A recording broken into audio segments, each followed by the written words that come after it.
Porque digamos que tenemos un estereotipo de los bailarines. Tenemos un estereotipo en que los bailarines tienen que ser fuertes, tienen que ser delgados, tienen que ser, digamos, cumplir unas ciertas condiciones físicas para bailar. Danzas integradoras, que no importa la condición o la capacidad diferente que tengas, puedes bailar.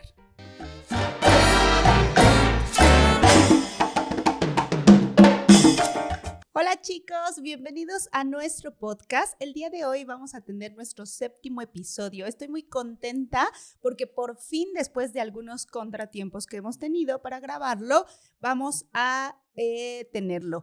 Y lo titulé Más allá de las limitaciones. La verdad es que sí, nos hemos complicado un poquito porque tenemos un montón de cosas que hacer. Tenemos el podcast, las clases.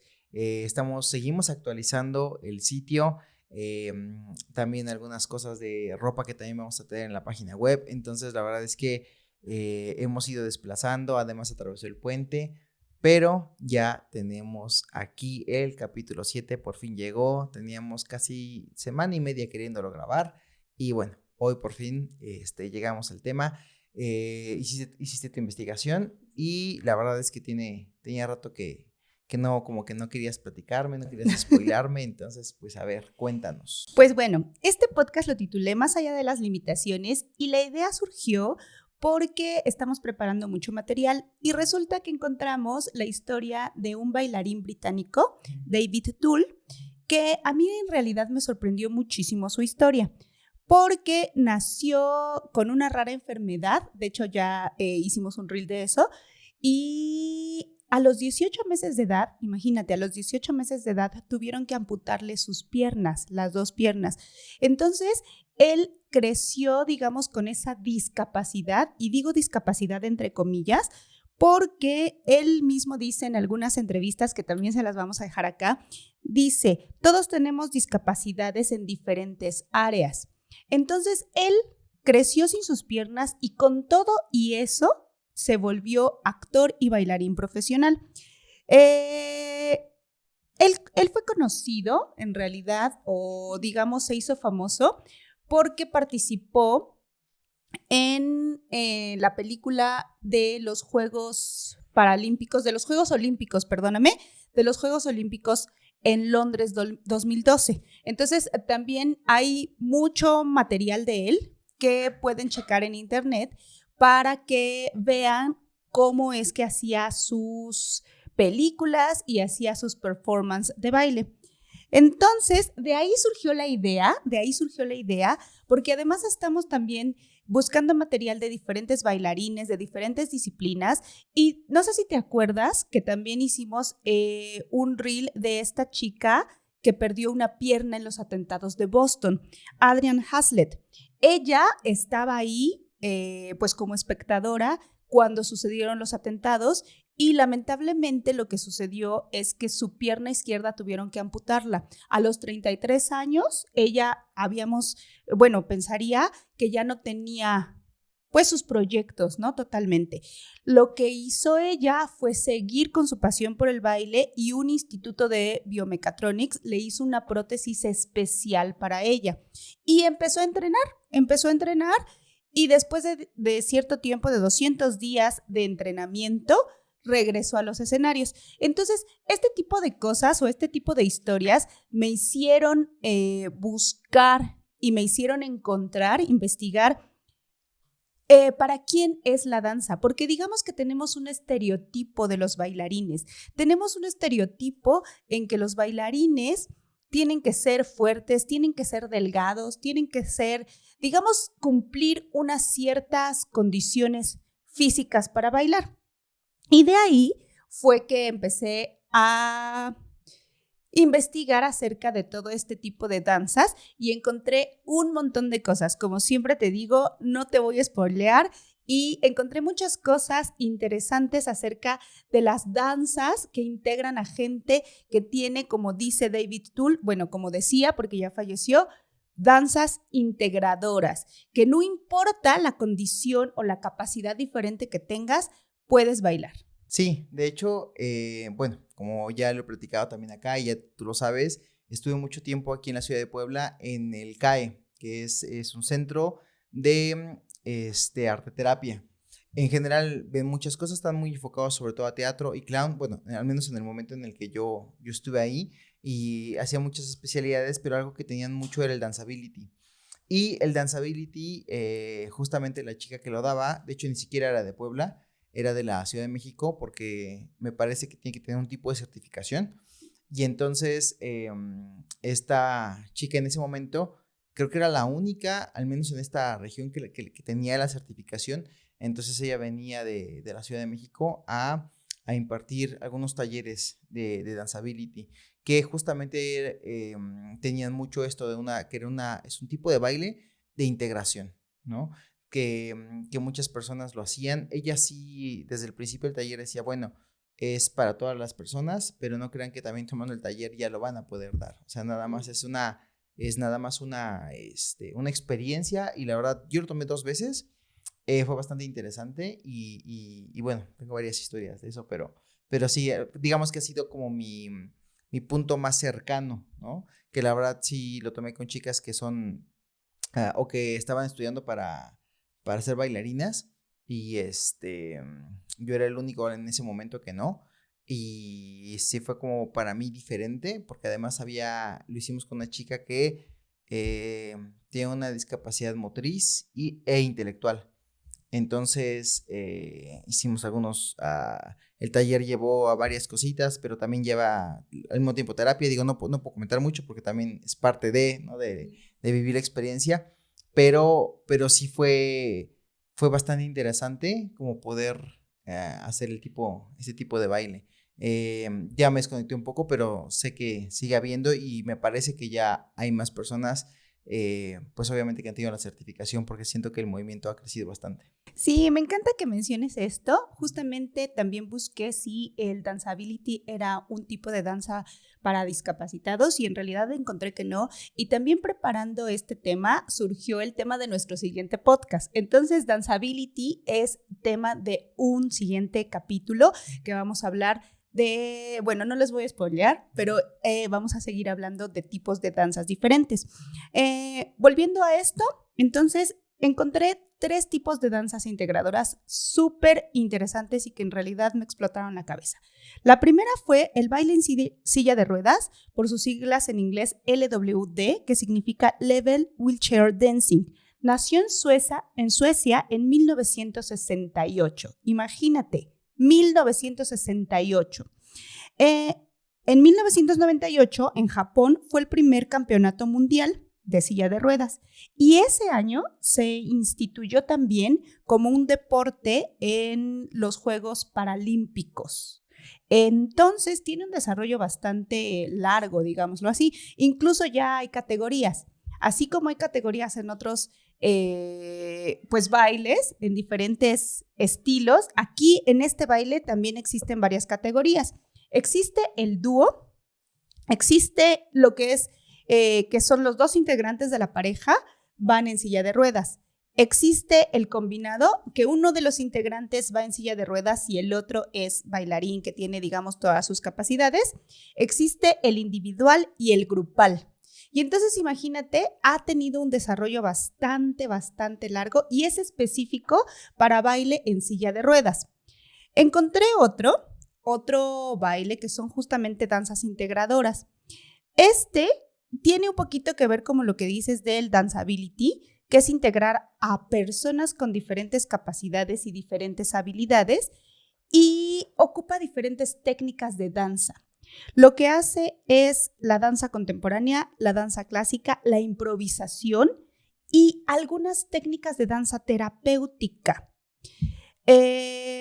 Esta danza integradora, la verdad, me tocó mucho el corazón porque fue creada por una maestra de baile y coreógrafa que se llama Susana González, una argentina. Ya sabes que los argentinos son súper creativos y tienen muchísimo de arte, muchas cosas desarrolladas de arte y de terapia. En general, la verdad es que ya lo hemos platicado, tanto cine, toda la cuestión de actoral. Tenemos una amiga, híjole, monstruo como actriz, directora de teatro, clown. Ella es poblana, mexicana, pero se formó, bueno, se ha formado en muchos lados, la verdad. Ella es de las que dice que teatro, todo ese tipo de cosas. De hecho, la conocí en el CAE. Todo eso pues obviamente tienes que dedicar la vida, ¿no? Ella lo ha hecho, pero digamos su formación principal como actriz fue en Argentina.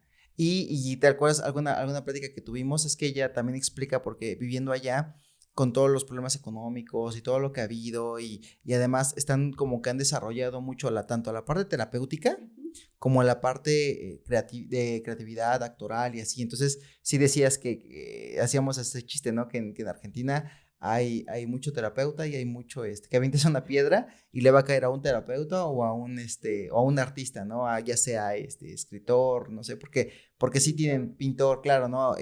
Actor. Y bueno, algún día le invitaremos también para que nos platique, porque además acaba de sacar su libro, de hecho. Sí, acaba de sacar su libro y es doctora Papacho también, si tienen chance también de checarlo en la página web, Doctores Papacho. Es un tipo también de formación artística que se hace para visitar en el hospital. No nos patrocinan, no es comercial, pero la verdad es que su labor es bien interesante y sí te quita mucho esta onda de me visto de payasito y voy al hospital y nada más voy y hago así, ¿no?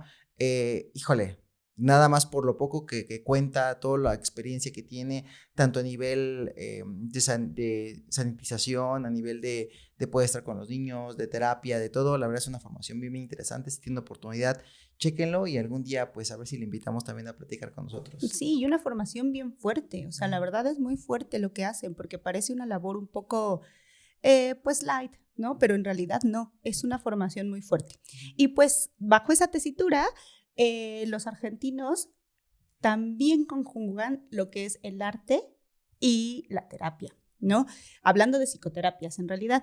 Y lo que creó esta maestra, esta profesora que se llama Susana González Gons, creó la disciplina de danzas integradoras porque su hijo a los 14 años sufrió un accidente y tuvo que ser usuario de silla de ruedas.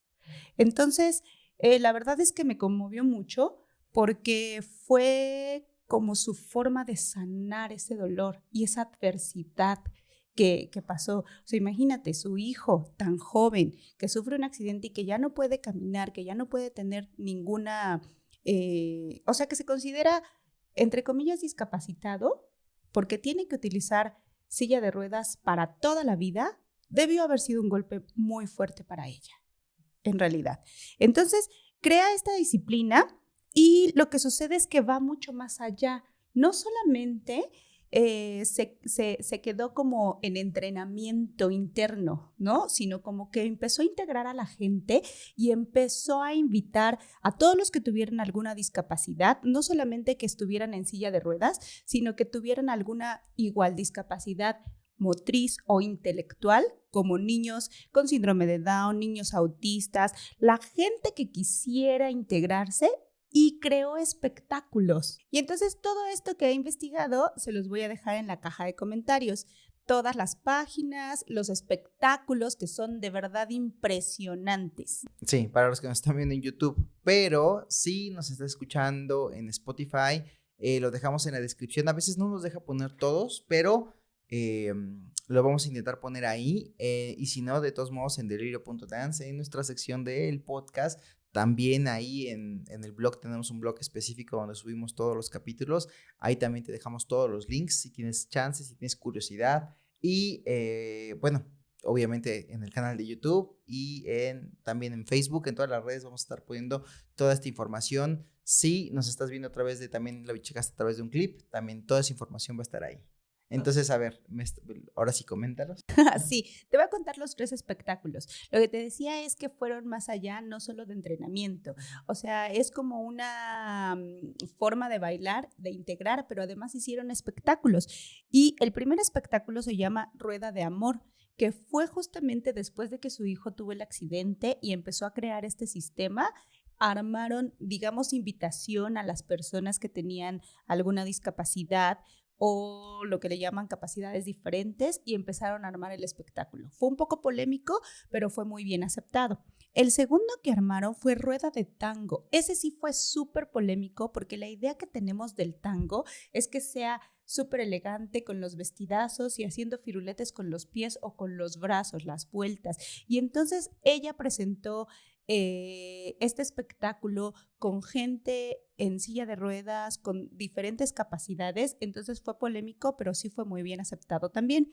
Y el tercero, que es el más reciente, que trata de explorar también hacia adentro de nosotros y del espectador, digo de nosotros, es los que bailamos y del espectador, se llama ¿Quién es quién es? Y voy a hacer una cita bien, bien interesante y fuerte de esta señora, de esta maestra Susana González.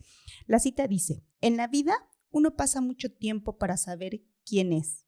La vida te pone muchas veces frente a situaciones que te hacen descubrir que no eres lo que creías, eres mucho más, porque hay un caudal infinito de uno.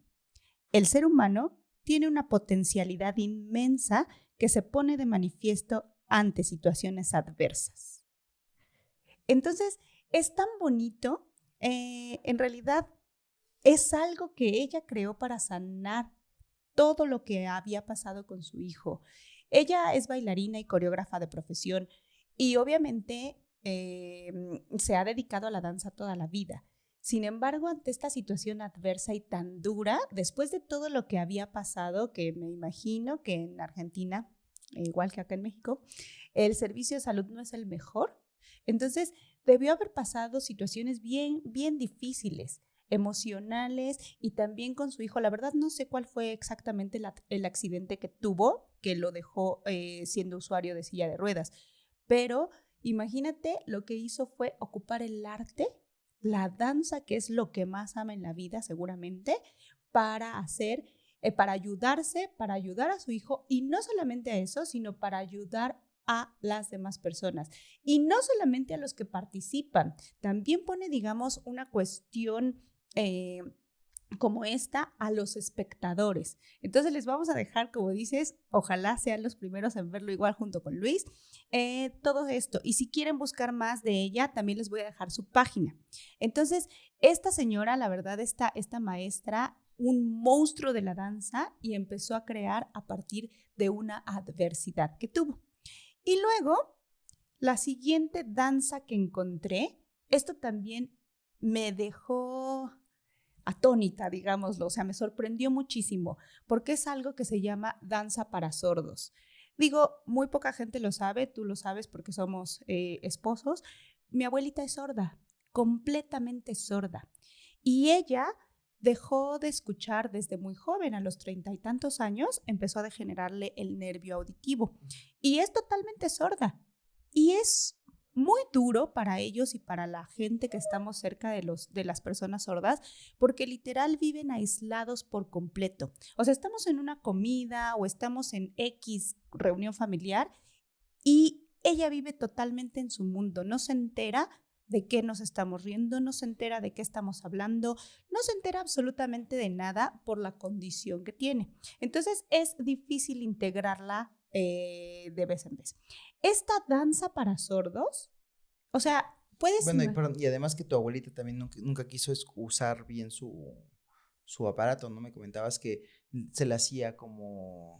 Sí lo usaba, pero a la hora también le lastimaba, no quiso aprender lenguaje de señas y tampoco quiso aprender, o sea, sí lo intentó, pero también es muy nerviosa. Entonces intentó aprender, ¿cómo se llama? Leer los labios. Ajá. Exacto. Y entonces... Que sí los lee a veces, o sea, sí veo que sí, por ejemplo, cuando yo empecé a hablar con ella, yo sé que hay un pizarrón con el que le escribimos, pero ella se fija mucho en la boca y yo trato también de gesticular mucho para que lo lea y sí los lee. Sí, sí alcanza a leerlo, pero además también, digamos, la complicación de ella es que ella es viejita. Entonces es viejita, es nerviosa, está como muy en su mundo, ensimismada, y así ha pasado con muchas personas sordas que yo conozco, porque además son sordomudos. En realidad son sordos y, digamos, de nacimiento y mudos porque no pueden imitar sonidos. Entonces he tenido alumnos tanto en la prepa, donde doy clases, como de baile. De baile tuve 2 alumnos que eran sordos. Y mira, no eran sordos por completo como mi abuelita, pero no tenían ningún problema con los movimientos. Y entonces esta danza específica es danza para sordos, que la creó esta maestra que se llama Valeria Nates, que es colombiana. También les voy a dejar la entrevista y les voy a dejar más o menos cómo es que ella hace sus sesiones, pero en realidad se basa en romper ese estereotipo que para bailar necesitamos un sonido externo, un estímulo externo. Sí, por supuesto, en nuestro primer episodio vimos qué cosa es bailar, que era unir el movimiento al ritmo, un beat, todas esas cosas.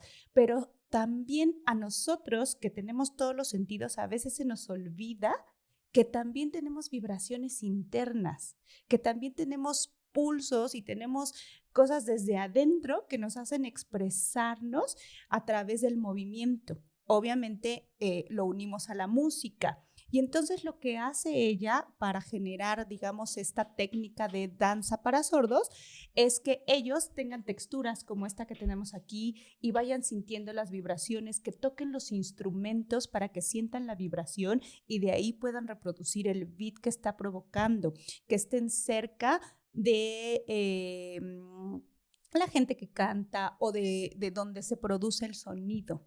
Entonces, es súper interesante, todavía está en desarrollo, en realidad esta técnica es también para sordos y para no sordos, o sea, es para todo el que quiera vivir la experiencia. Exacto. De hecho, me acuerdo de hay una película, no recuerdo el nombre, de un maestro que es maestro de música, que su esposa está embarazada y me acuerdo que le ponía música y obviamente él súper involucrado en toda la parte de la música. Y cuando nace su bebé, se dan cuenta que el bebé es sordo. Y entonces él desarrolla un sistema para poder hacer orquesta con luces, para que su hijo pueda estar en ahora sí que en los conciertos que da. Y entonces era de cierto modo, un tipo de concierto para todas las personas. Y este chico invitó a sus amigos, porque él también tiene una clase donde aprenden el lenguaje de señas y todo eso, y es bastante interesante. Se me olvida el nombre de la película, pero si lo recuerdo lo ponemos también en la caja de comentarios. Sí, pues es que hay que darles diferentes herramientas a todos para que puedan, digamos, no aislarse, porque así lo decía David Tull, o sea, todos somos discapacitados en diferentes áreas. Todos tenemos capacidades diferentes. Pueden ser capacidades, digamos, superiores o inferiores. O sea, no quiero clasificarlo así, pero me refiero a que todos somos capaces de hacer cosas diferentes en general. Y entonces esa palabra de discapacitados es un poco fuerte. Son discapacitados, entre comillas, porque la sociedad, o digamos que las cosas en las que fluimos normalmente, no les permiten expresarse y desarrollarse de una forma, pues digamos, fluida, como todos los demás, ¿no? O sea, allá también en donde doy clases, recuerdo mucho, no sé si te acuerdas de esta chica que no tenía piernas y tenía un brazo muy pequeño. Uh-huh. Tenía todas sus capacidades intelectuales y andaba en verdad, o sea, andaba... Ajá, sí, me acuerdo que no le gustaba andar en silla de ruedas, porque ella había encontrado desde muy chiquita una forma la tenía y creo que para ciertas actividades, creo que hasta donde hizo prácticas, me parece, donde estuvo así, sí se la pedían por el uso de las rampas y todo eso, pero sí recuerdo que ella la limitaba mucho, la silla de ruedas no le gustaba, porque además ella se desplazaba bien, o sea, tú podías ir caminando, claro, obviamente, pues no tener piernas estaba más abajo y tienes que estar viendo hacia abajo, pero tú puedes ir caminando y ella iba a tu paso, desplazándose, o sea, como haciendo estos brinquitos con el brazo que tenía bien, y ella podía ir, hablando contigo, y tú te sentabas en el banco o una banca y ella se subía contigo. Me acuerdo que por ejemplo también no quiso que la ayudara a subir al coche, agarró y se subió sola y nada más, pues como un poquito como, no molesta, pero así de, jole, también tenemos que llevar nuestra silla de ruedas. Y yo le dije, sí, perdón, pero pues es que si te la están pidiendo, pues hay que llevarla, ¿no? Pero sí, todo el tiempo que pasamos por ella, que ella se subió al coche sola, se bajó sola, Y bueno, cuando tuvimos que usar la silla de ruedas, como que se resignó un poco, pero porque sí se sentía un poco atada, ¿no? Cuando la tenía que usar. No, incluso bailaba. O sea, en ese momento fue bastante antes de la pandemia, como 2 años. Yo trataba con ellos de darles clases de no solo de baile, sino de movimiento y estas cosas. Y ella lo hacía súper bien. En serio, lo hacía muy bien. Con toda la adversidad, superó la adversidad y lo que dice, subía, bajaba, iba. Lamentablemente en las escuelas y en todos los lugares en los que yo veo a veces, no tenemos las condiciones necesarias y entonces por eso la gente, digamos que son discapacitados, como el caso de mi abuelita. O sea, mi abuelita no tiene como forma de comunicarse más que con el pizarrón o con una libretita le vamos escribiendo. Entonces, todas estas danzas que son justamente integradoras para que veamos que todos pueden bailar, todos hasta los sordos. O sea, eso totalmente, esa danza para sordos me rompió totalmente el paradigma. Te digo, yo he tenido alumnos sordos que no tienen problema con el moverse, no tienen problema con el baile, solamente que no lo pueden unir a la música, pero ¿sabes? Todo lo que hacen diferente, sienten la vibración. Yo me acuerdo que un alumno que era no totalmente sordo, había veces que llegaba con su aparato y se lo quitaba, se acercaba a la bocina cuando empezaba la música, me decía, dime cuando empiece la música. Ajá. Cuando empezaba la música, se acercaba a la bocina, agarraba el ritmo y empezaba a bailar, sin problema. O sea, era impresionante para mí. Sí, porque además se conecta, ¿no? Esta parte de que siempre decimos que al menos el baile de pareja que nosotros hacemos lleva esta conexión. Y al llevar esta conexión, si la otra persona está escuchando la música y tú te conectas con esa persona, no es tan necesario. O sea, justamente porque en esto van fluyendo los dos. Y también, ¿no? O sea, hay vibraciones. De hecho, la salsa o los instrumentos un poquito más, algún día hablaremos también ese tema que es bien interesante, incluso del reggaetón, de cómo va, pero como no es que el reggaetón haya aparecido de la nada, no es que es una evolución de ritmos, de movimientos, de música, que justamente podemos decir que el abuelito del reggaetón es la salsa, o incluso uno de los abuelitos, porque obviamente es una mezcla de ritmos, pero claro, toques de tambor que a su vez también tienen música y desarrollos muy, muy antiguos, y que justamente lo que trata o por qué son tan fuertes estos movimientos de percusión, porque justamente son los que nos hacen vibrar, nos hacen como estos pum, ¿no? Estos latidos que se va asemejando al corazón, que también tienen mucho que ver con muchas tribus. Repito, es un tema muy, muy largo, y también a ver si invitamos a alguna persona que nos comparta. Pero justamente por eso, o sea, no es tanto el escucharlo, sino el sentirlo. Y ahí literalmente lo tienes que sentir a fuerza. Sí, escucharlo y sentirlo, pero más conectarte a la vibración, porque en algún momento, no me acuerdo en dónde lo escuché, que el tambor, cuando tomábamos clases de danza africana, decía que el tambor es el latir, como el latir de tu corazón, pero es el latir de la tierra. Entonces, siempre me acuerdo que la maestra nos decía, conéctate con la vibración, o sea, sí hay que hacer los movimientos, y pues eso es la técnica que utiliza esta maestra, que todavía está en desarrollo, pero empieza a hacer como esas pulsaciones y esas vibraciones desde adentro, no solo como en el estímulo externo para poder bailar. Sí. Que por eso nosotros tenemos mucho en clase que es muy común, ¿no? La gente que luego dice, es que yo no tomo clases, ya la música no se enseña, por bailar, ¿no? Yo lo llevo en la sangre, yo lo llevo así, y luego a veces se ponen tan nerviosos y no saben agarrar el ritmo. La verdad es que sí vemos que es innato en muchos niños, ¿no? Nuestra bebé tiene 1 año y 1 mes ya la próxima semana, y vemos como con cualquier canción, ¿no? Y sobre todo las canciones que llevan tambor, sí, sobre todo las canciones que llevan como estos beats, ella los empieza también a hacer. Pero a veces yo creo que también vamos creciendo y como lo platicábamos el otro día, nos vamos despegando de eso, y tenemos este chiste, ¿no? Que decimos que bailan o que supuestamente sienten la música, pero la sienten adentro porque no la escuchan, no la sienten.